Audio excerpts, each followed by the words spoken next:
Hello and welcome to Manika AS. Today we are going to continue with the same subject, that is art and culture revision module, and the topic remains the same, that is paintings.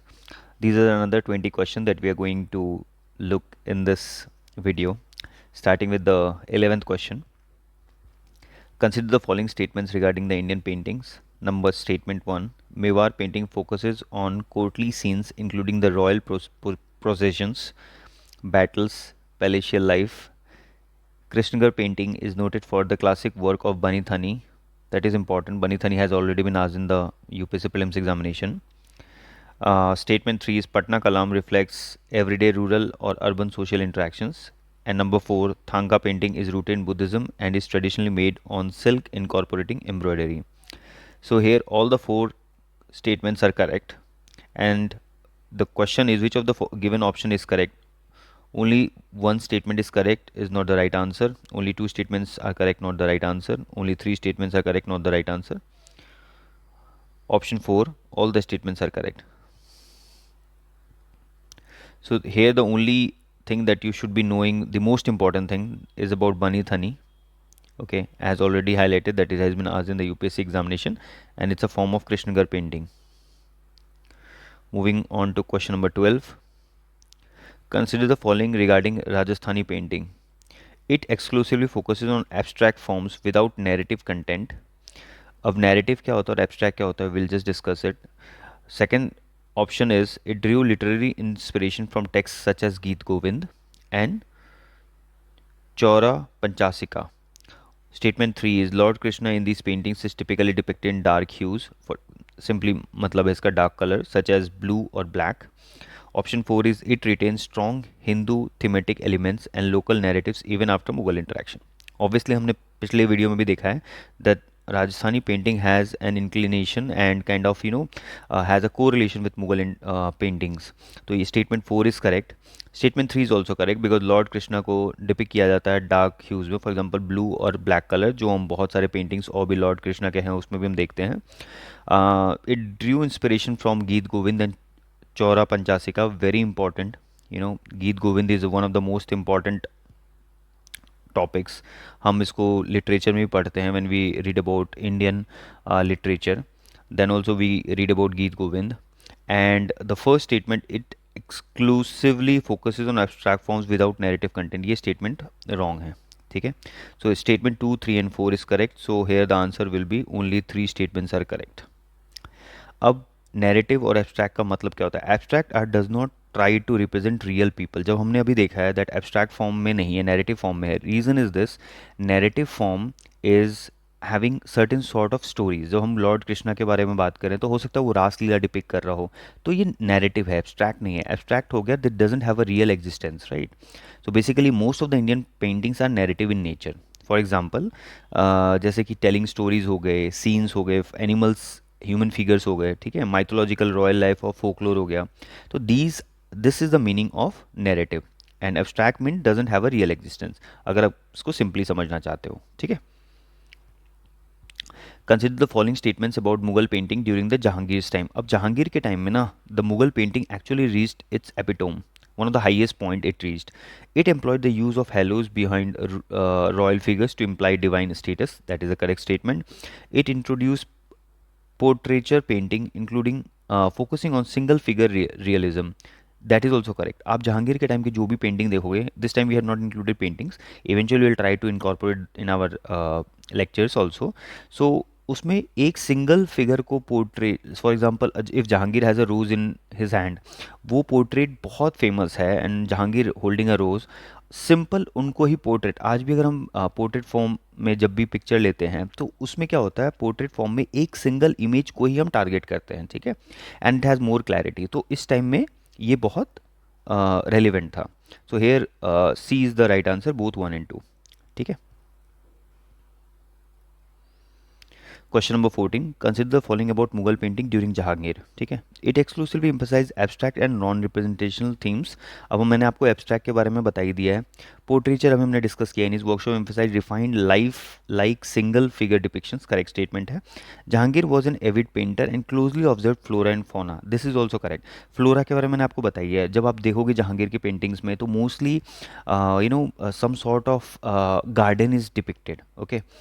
His workshop pioneered the compilation of individual paintings into albums called as मुरक्काज. अब ये मुरक्काज term हो सकता है पूछ ले. ठीक है, it's related to painting and the compilation of individual paintings is known as muraqqas with decorated margins. ठीक है, so here also second statement, third statement and fourth statement is correct, but first it exclusively emphasized on abstract and non-representational. ये गलत है. ठीक है, तो only three statements are correct. Jahangir actively participated in the creation of art and closely observed natural details. The workshop is celebrated for its refined lifelike portraiture. It also pioneered the compilation of individual paintings such as मुरक्काज. ठीक है, अब the artist focus remained on realistic and symbolic themes rather than abstract forms. ये हमने discuss कर ही लिया. Question number 15, what was the primary material used in early Pal miniature paintings.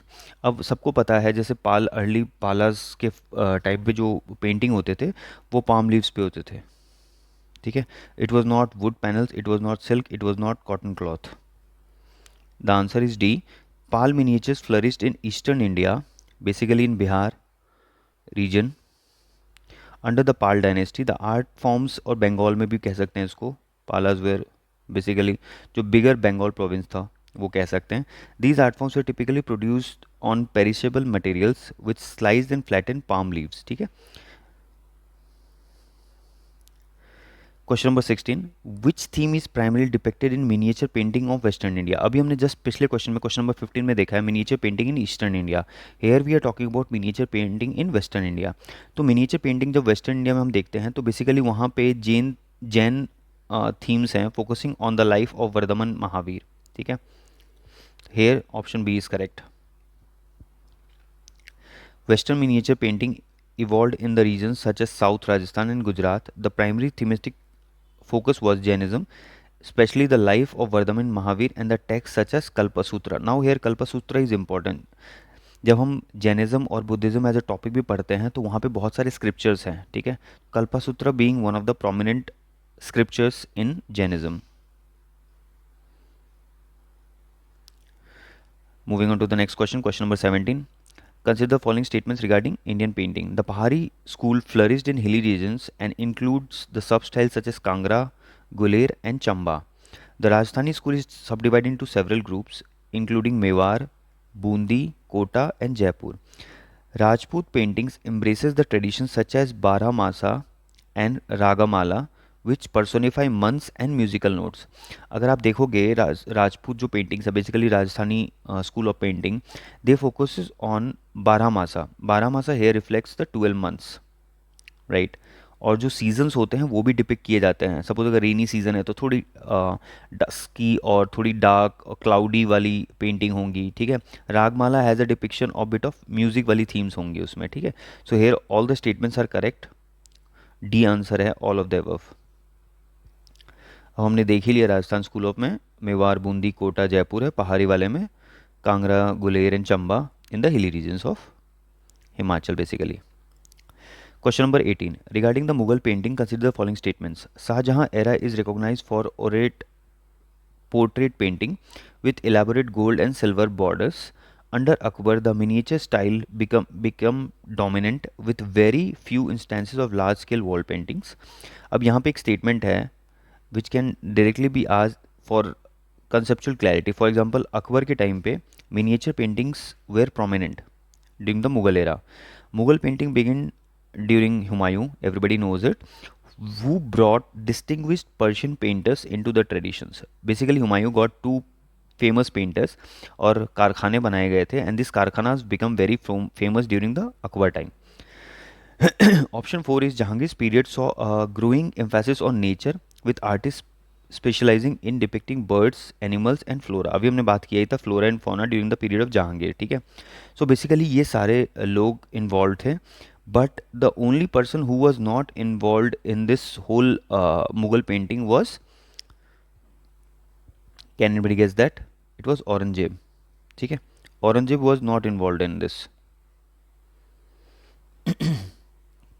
So here D is the correct answer. All the statements are correct.